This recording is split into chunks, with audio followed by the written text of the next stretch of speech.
Welcome to this video. Thank you for watching. Please don't skip it because I've got some really important information to give to you about this lens.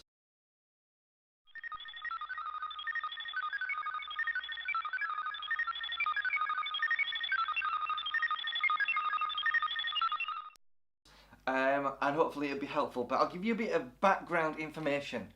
So, this is the Canon 100-400 Mark II L lens. I'll just talk about it briefly. It's a variable apertured F4.5-5.6 L lens with image stabilisation, free stabiliser modes for various axes such as panning, and obviously it's got a limiter on there. I'll talk about that in a minute, so keep tuned. And obviously it's got a switch for autofocus, manual focus. It comes with a nifty little door on the hood for moving the polarizer filter, and it's a sharp lens. You won't be disappointed. It is reasonably good at autofocus, quite quick. It's got a removable tripod mount there that you can take off. It makes it a bit lighter, and it also has a ring on there that's smoothed tight, so it'll stop any sort of lens creep. You know, so it's pretty decent lens, and it's really sharp. It's on par with any sort of high quality Canon lens out there. However, there are a few issues with it. So let me give you a bit of background information with me and this lens. So about 2 years ago I bought this lens, and I used it with a 600D and a 7D Canon camera, pretty decent cameras, and I found autofocus speed to be relatively slow in low light, and I found that was the case with another lens that I tested in a camera shop. Same lens, Canon 100-400 Mark II L lens, and then I decided to get rid of it, and I tried the 150-600 Sigma lenses. The contemporary, the sport, the focus was really quick and snappy.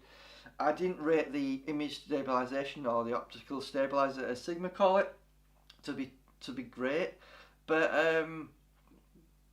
I really wanted to go back to this lens because I always found or felt it was high quality, and you can always put a extender or a converter on there to make the reach a bit longer. So instead of, for example, instead of 400mm, I can get it to 560 with a 1.4 teleconverter. Yes, I lose a stop of light, it becomes f8, but most modern cameras can autofocus at f8 at center point.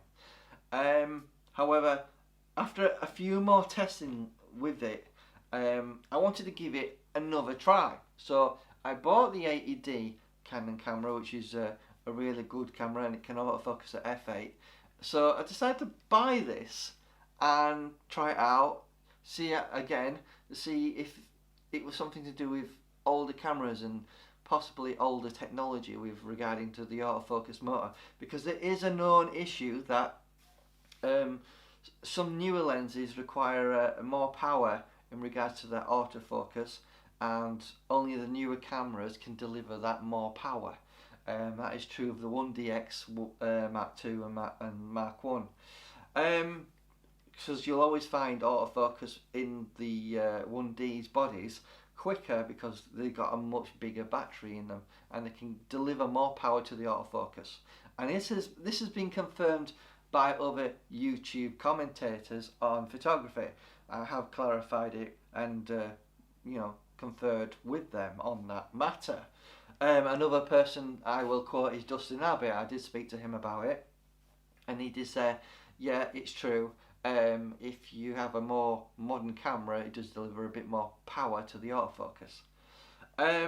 However, the reason I'm doing this video is I want to talk about the limiter on this.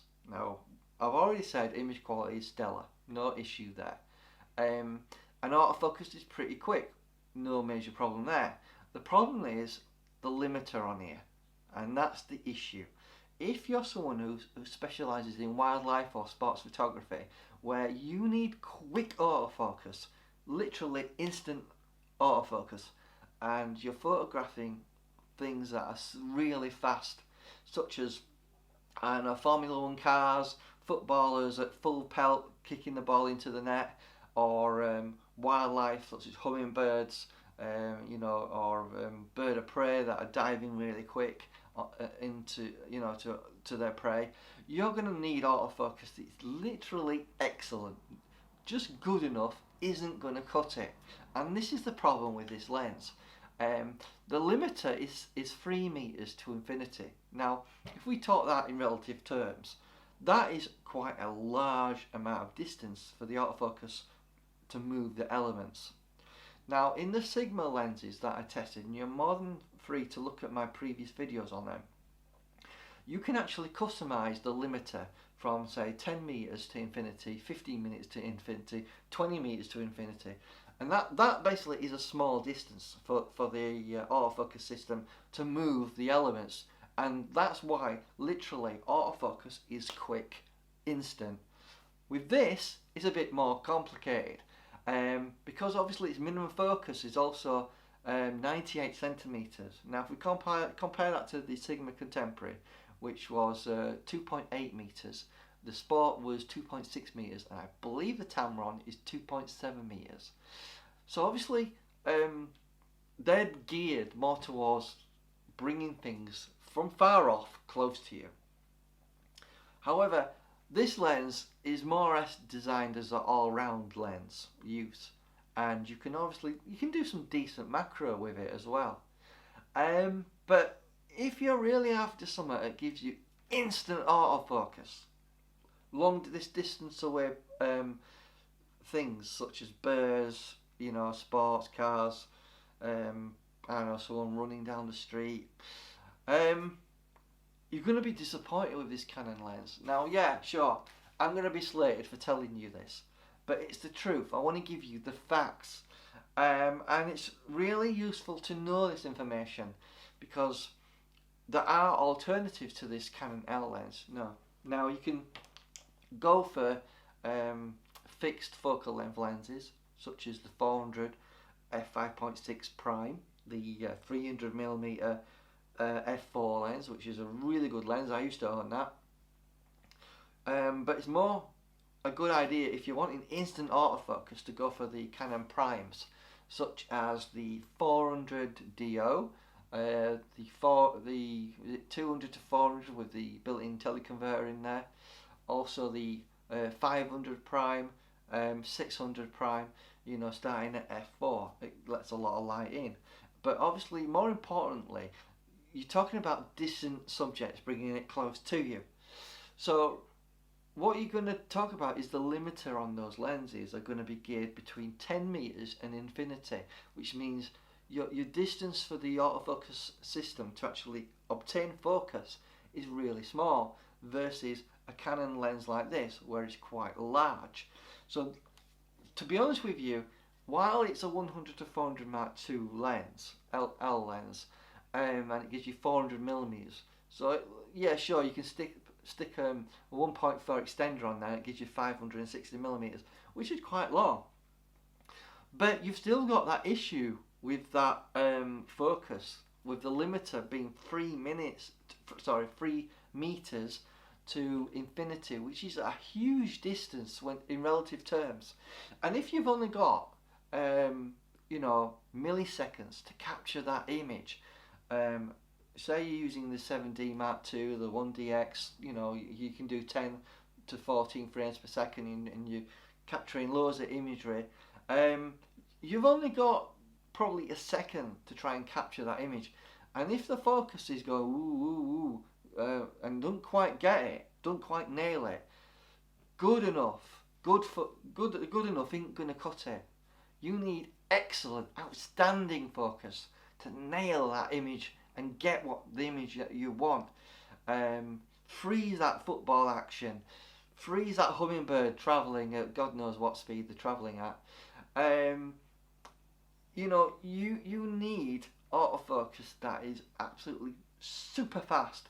And unfortunately, I think the Canon 100 to 400 Mark II L lens lacks that extreme focus speed that you need.